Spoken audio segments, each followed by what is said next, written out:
Okay, back for another Credit Minute with Dan the Man, and I'm talking about something that people don't think about.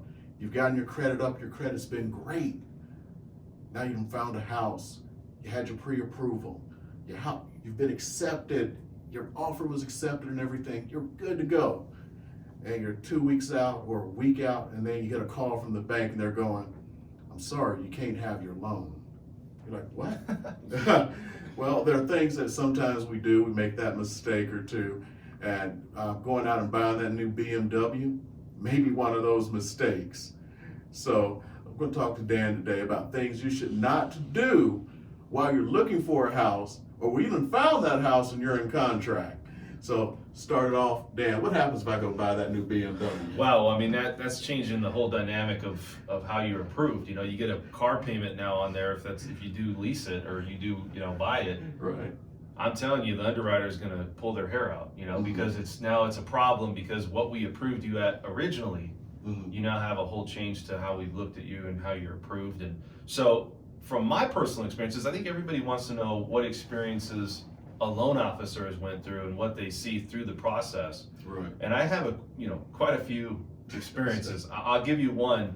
We had a lady. She had a 629 credit score, and we told you the 620 score is going to get you into the door and get you into a loan. She's doing an FHA loan. Right.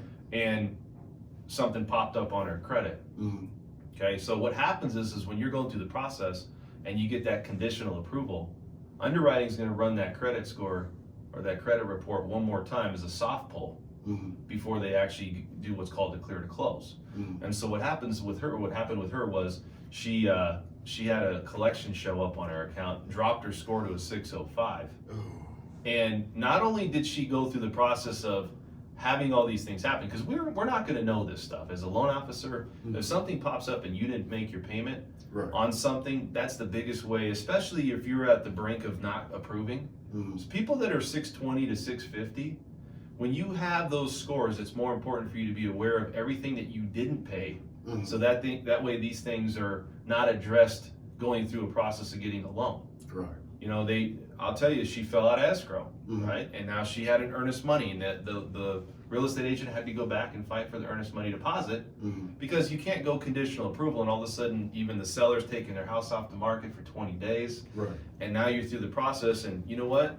She didn't say anything to me, Right. So now I'm behind the 8 ball. I'm the one that looks bad, but I gotta say, guys, look, this popped up on her credit. This is what happened. The seller tried to take her earnest money deposit. And this is what you don't want to do. You don't want to expose yourself.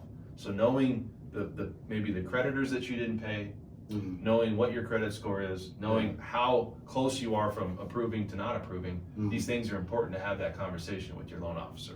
Okay, good.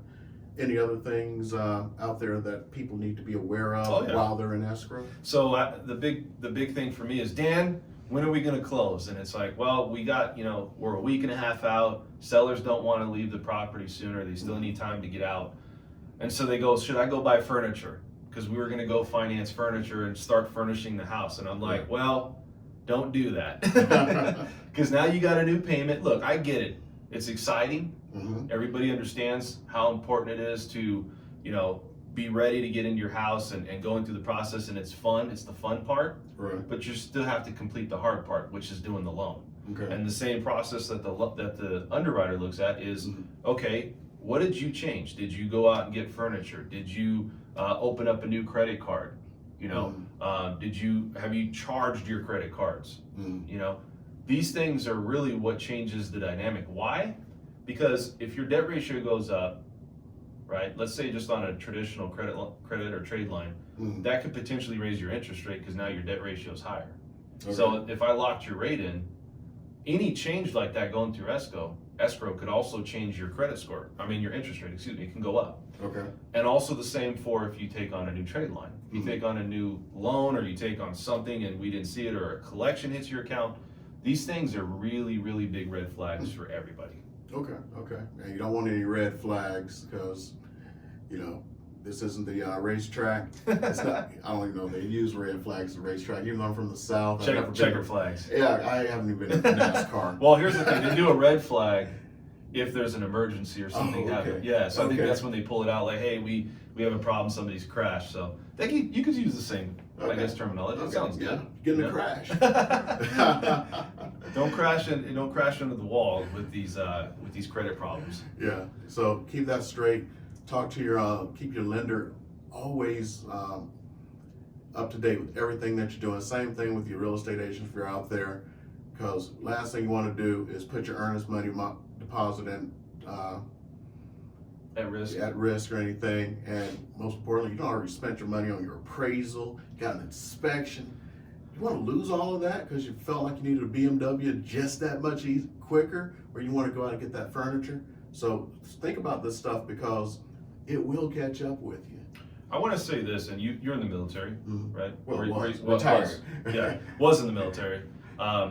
Anything in life, if you're prepared for anything, the better you're prepared and the more information that you have will help you make better decisions, right?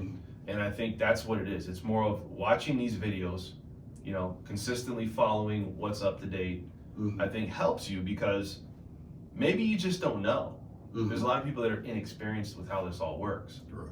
And I think, you know, you're looking at that process, maybe that will help that person, even if they're like, well, I didn't know this was happening. This video might prevent that specific thing happening for them in the future, getting into a loan. Good. Well, as always, Dan. Pleasure. Thanks a lot. And if you need anything, reach out to, especially when it comes to loans, because even though I stayed at a Holiday Inn Express, I don't even know if they exist anymore. Remember those commercials? Yeah. I can't speak to loans. I'm not an expert in loans. Talk to Dan or your lender, and if you're looking for a house here in Las Vegas and you need a good lender, reach out to Dan at Guaranteed Rate. He's going to take care of you. Yeah, VegasLoanGuru.com. Okay. We'll talk to you in the next later. video.